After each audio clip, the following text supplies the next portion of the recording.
it's definitely hard.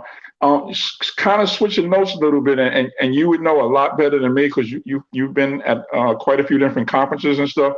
Is it me, or does it seem like the SEC is starting to sneak up on people basketball wise? Red, that's a great observation. Yeah, the SEC is for real. I think what happened is they had a commissioner named Mike Slive, and he said we have these great football programs, we've got these great universities, we got to invest in basketball. Right, and they invested not only in coaches, which they, if you think about the guys that are coaching that league, are really good coaches, but in facilities and infrastructure. And now with NIL, it's even crazier because, one thing about the SEC, before they had NIL, it just wasn't legal. Well, they had all that football money. They got all that infrastructure in place, man. I mean, they've got these collectives where they got millions and millions of dollars in there. I think that's the conference people need to keep an eye on, there's no doubt about it. I mean, like the ACC's had a rough year, man. The ACC is struggling, man. Yeah.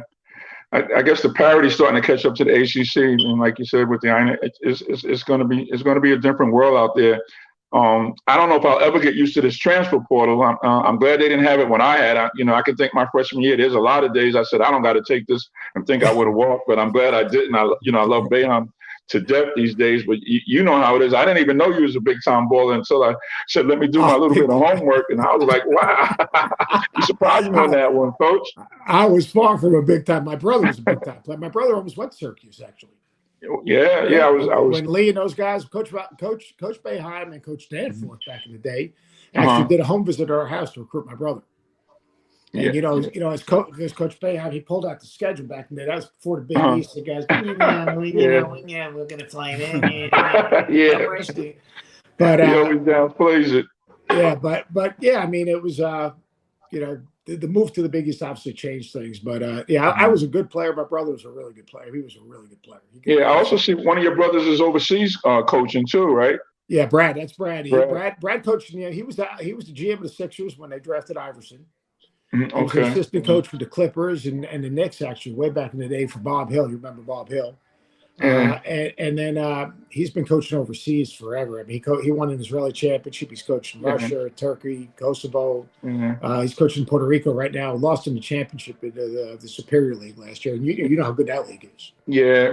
I mean, when I think of you, Coach, I just think of, you're with the great ones. I mean, the McGuires. It's just a family. Basketball is just a family thing with you guys. You're like one of the old school coaches that, I mean, I used to remember no matter what tournament I went to or camps, it was always a Greenberg there. I mean, you guys are just, you think of New York City basketball, you think of you guys. You really do. That's kind of you to say. We, that's the thing. And Red, that hurts a little bit because when I think of New York City basketball, guys went to Syracuse or St. John's or Seton Hall. Yeah. You know what I mean? I mean, like, whether it's Boo Harvey, whether it's way back in the day, Frankie Alasia, whether it's Richie Adams, whether it's it was hard to get away from St. John's if you was doing good in New York. It was hard to get away from St. John's. Yeah. And if you didn't, it was like you and Jeannie went obviously to play Syracuse. I mean, whether it's Hawkins or whether it's Hakeem Warwick or but now. Because I think what happens is you guys grew up in the city, you went to high school in the city, you played in the city, it was part of it. Now these kids are good. They're going to prep schools. Yeah. And they're getting out of the city. So their loyalty is not the same. Yeah. Of, staying closer to home, having your family see you because they've already left home in a lot of ways. Yeah, they're at St. Thomas More and Worcester and Oak. Now they're going to IMG. I mean, it's just nuts. Yeah, it's crazy. That brings up something I wanted to talk to you about a little bit, and that's I cover the high school sports primarily, so I see a lot of the travel versus high school and how it unfolds from one sport to another, and I'm just curious about kind of your take on the state of amateur basketball, so to speak, when you talk about high school versus travel and that balance and how it's kind of evolved over the years and where you see it going.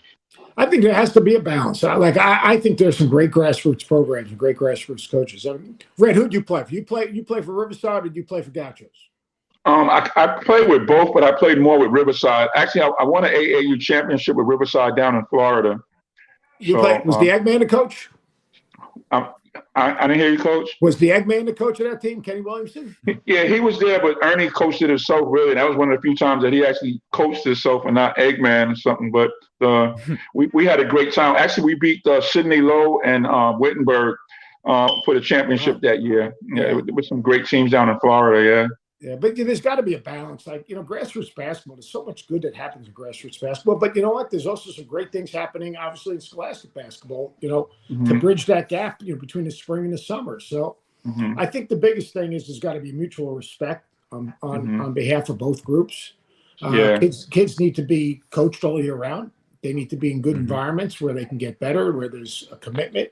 I just think it becomes harder and harder in the city, because there are so many things that so many people pulling at you that that's why these guys are going away. I mean, I could attest to that. Yeah, you're right, Coach. Mean, it's hard, but we need to reinvest in. You think about the Catholic League back in the day, and the City League back in the day. Like, when I coached at Columbia, I had Richie Gordon, Darren Burnett. I mean, I had we played you guys at the Dome. I remember that. yeah. I had Andre Williams, who played for us at Pitt, who was from Bertram High School, and George Allen, who played for us from Jackson, who played for us at Pitt. So I mean, but that was a time where guys stayed home, and whether it was Chuck Granby or Coach Gatto, or you had relationships with these different high school coaches, and they were involved with their players during the summer as well. Yeah. Like, they would go and check on them, and obviously there were summer leagues, and it was citywide, and it was, there was so many different venues and opportunities to play.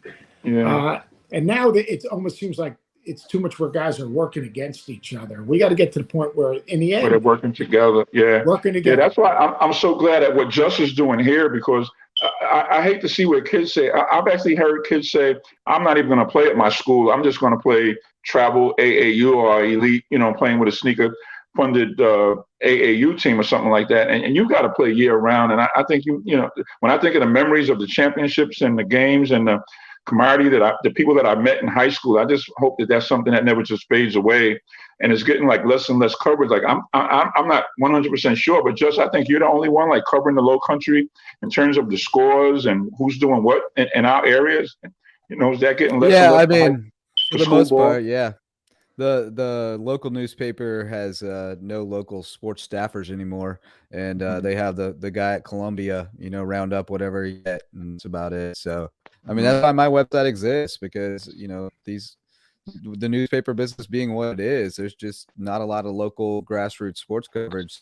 So, kids in spots like this that are in between TV markets and in between population centers, they're just going to slip through the cracks as far as somebody documenting their success, So, I want to be a part of the solution. I've got young kids who, want to try to make it in sports too, and coach travel baseball and rec baseball, and agreed that there needs to be a balance. I think 10 out of the 12 kids on our travel baseball team are playing rec baseball too, because at the end of the day, the game's got to be about having fun, right? So go have fun and work on things in rec, and then go hone your craft and travel and see how far you can take it and how good you can be. But I agree with you, Coach, that, I'm a big advocate for multi-sport athletes, but I still feel like, you need to be training year round and keeping your skills sharp in whatever you do if you want to try to play at the next level or follow it as far as you can.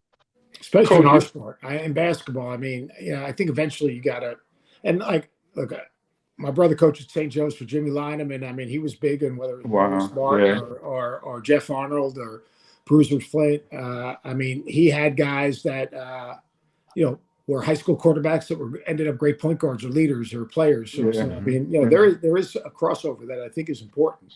The biggest thing is, for guys to get into the gym and not get so caught up, learn how to be a winning player.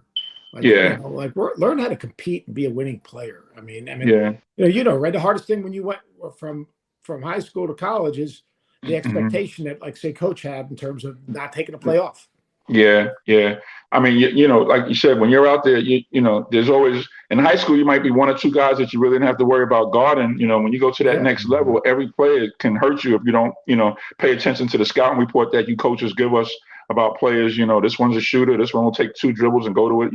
Right, exactly. You can't take any plays off, and I'm just so excited to have you, Coach. I don't want to take up a lot of your time and everything like that. But on another note, and we won't tell anybody, as Coach Boeheim get closer to thinking about, riding off into the sunset with his sons and everything, do you have any aspirations of maybe coming back to him, or are you just loving the good life, doing, watching the games and traveling and going all over the country, seeing the best games every night?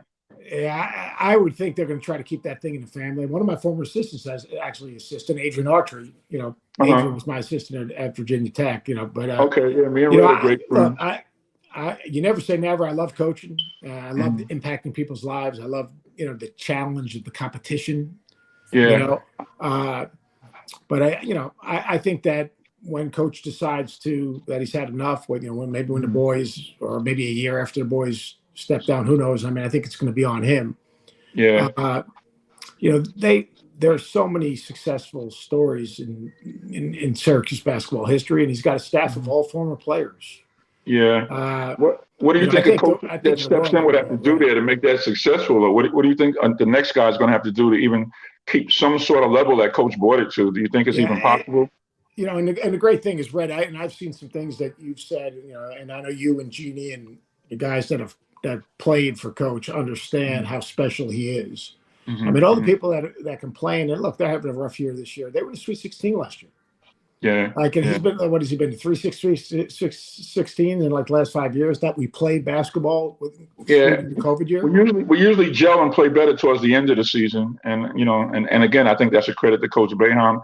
Some of the development they're doing starts to kick in, and they play some competition and they're starting to get it. The younger guys get it. That Kadari kid that left to go back to Seton Hall, that was a big blow. I think he's going to be a great player. He is a great player, and I think they really missed him early on this year too. Yeah, they missed a shot creator. They don't have a shot creator, a guy that could just go make a game. Like if they had a shot creator, then Jimmy would.